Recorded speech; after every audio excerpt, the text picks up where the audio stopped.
la rencontre dans l'Autorité nationale de biosécurité, qui est le bras technique du ministère de l'Environnement, surtout qui travaille sur la biosécurité et plus précisément sur les biotechnologies modernes.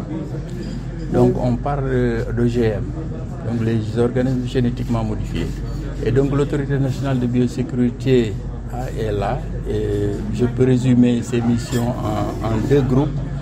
Vous avez donc des missions de veille et de sensibilisation, mais également une deuxième mission sur la prévention des risques, donc pour l'utilisation des biotechnologies modernes, mais également des OGM. Donc la biosécurité, comme vous avez bio et sécurité, c'est une terminologie qui est très vaste. Mais nous, en ce qui nous concerne, c'est toutes les actions qu'on doit mener pour réduire ou anéantir tous les risques du moins liés aux biotechnologies et à l'utilisation des OGM. Mais vous allez dans le domaine de la médecine, dans le domaine de la nutrition, vous avez également d'autres définitions qui peuvent en découler. Donc pour le cadre juridique, si on essaie juste de résumer, la loi de 2009 a été changée et c'est la loi de 2022 qui est actuellement en vigueur. Mais pour qu'on puisse vraiment avoir les coups de frange pour bien agir, il faut que les décrets d'application puissent être donc adoptés. Mais c'est en voie. Les décrets d'application sont maintenant dans le circuit et nous espérons que d'ici peu de temps, donc ces décrets seront validés et ça va nous permettre de bien agir et de bien remplir nos missions. Le décret, quand vous prenez la loi, c'est un peu général. C'est un peu général. Par exemple, comment on utilise les OGM, quelles sont les mesures à prendre pour amoindrir les risques et autres. C'est dans le cadre général.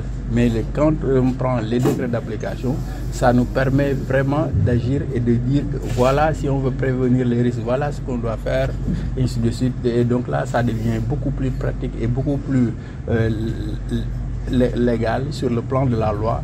Mais sinon, si on n'a pas ces décrets d'application, c'est comme si on a les mains liées.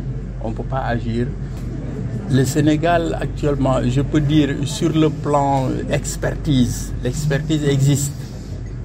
Mais on n'avait pas les coups de frange pour pouvoir agir correctement. Et donc c'est ce qui a été à l'origine de la loi de 2022.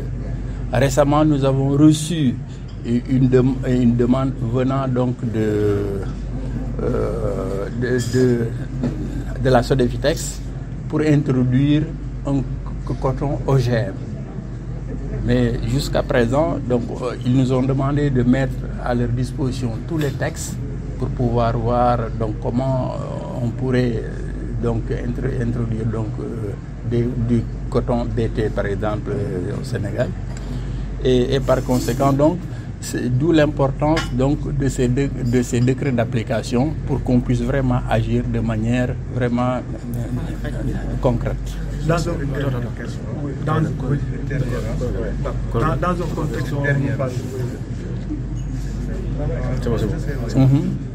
contexte où on parle de sécurité alimentaire et de souveraineté alimentaire, aujourd'hui, quel doit être le rôle de la biosécurité dans l'atteinte de cette souveraineté alimentaire? Donc la biosécurité, comme je vous ai dit, est vaste dans le domaine de la sécurité alimentaire, dans le domaine de la médecine, mais également dans le domaine des nouvelles biotechnologies que nous gérons actuellement et leur application, et tout ce qui est OGM. Donc c'est une définition relativement vaste. Mais forcément, il y a une imbrication, parce qu'on ne peut pas faire une séparation entre les OGM, la santé ou l'alimentation humaine, ce qui fait que il est extrêmement important pour que toutes ces structures puissent travailler ensemble pour vraiment rendre fort cette biosécurité et amoindrir les risques biotechnologiques.